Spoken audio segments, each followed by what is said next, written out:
Hey guys, here's another weather update for New England.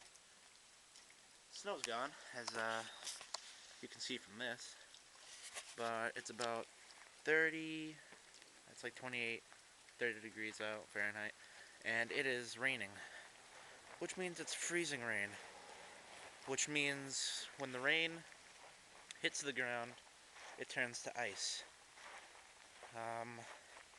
As you can probably see from that and all that, oh my god.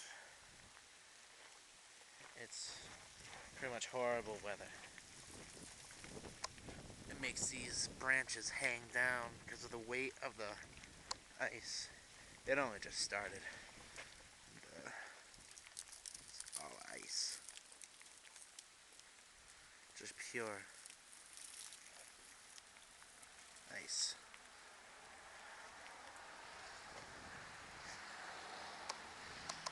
And that's your weather update for today. Hope you're all doing good still. Bye.